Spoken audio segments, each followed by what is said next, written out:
In brief, Extinction Rebellion has been campaigning for the government to declare a climate emergency. An Olympic gold medal winner was among those arrested on Sunday. The group is shifting tactics in its second week of protests. Police officers have removed climate change activists from Waterloo Bridge after a week of protests which have seen almost 1,000 people arrested.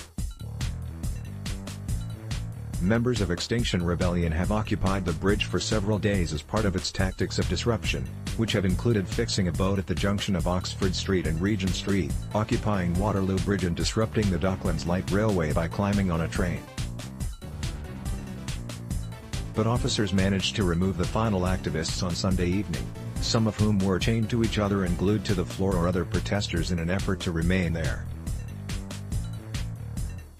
Olympic champion among those arrested, Olympic gold medalist Etienne Stott was one of the activists arrested on Waterloo Bridge as police cleared the final section of carriageway, reopening the road to traffic.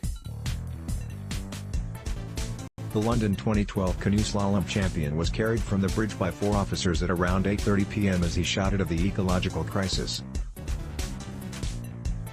Officers asked activists to move to Marble Arch, which is the only police-approved protest area in the capital. A total of 963 people had been arrested as of 7 p.m. on Sunday, while 40 have been charged in connection with the XR protests, the Met Police said.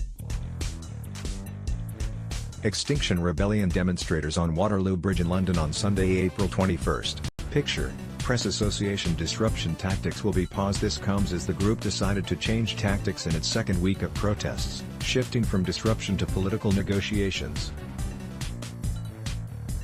A spokesman said there would be no escalation of activity on Bank Holiday Monday, but warned that the disruption could get much worse if politicians were not open to their negotiation requests. Plans for a picnic on the Westway by Edgware Road Underground Station have been cancelled.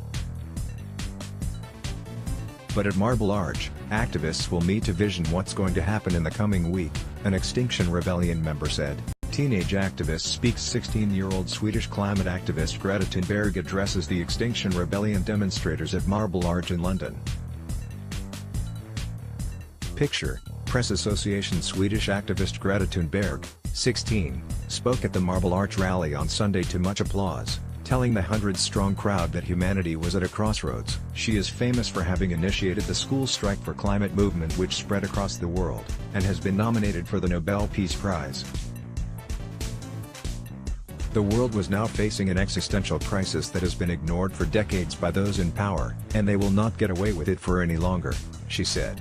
Group will be a long-term political force. Earlier on Sunday, in what the group later said was an internal memo intended to garner feedback from members, Farhana Yamin, the group's political circle coordinator, said the group would shift tactics to focus on political demands. She added, "Being able to pause a rebellion shows that we are organized and a long-term political force to be reckoned with." The proposal suggests negotiating with the Mayor of London, Sadiq Khan, and Metropolitan Police, to agree that they be allowed to continue their protests at one site in London. Former London Mayor reacts. Boris Johnson, Sadiq Khan's predecessor as mayor, wrote in the Daily Telegraph that he was not in favour of paralysing public transport in the greatest city on earth, and said the UK was a world leader in reducing the greenhouse gases that are associated with climate change. He wrote, "I am not saying for one second that the climate change activists are wrong in their concerns for the planet, and of course there is much more that can be done.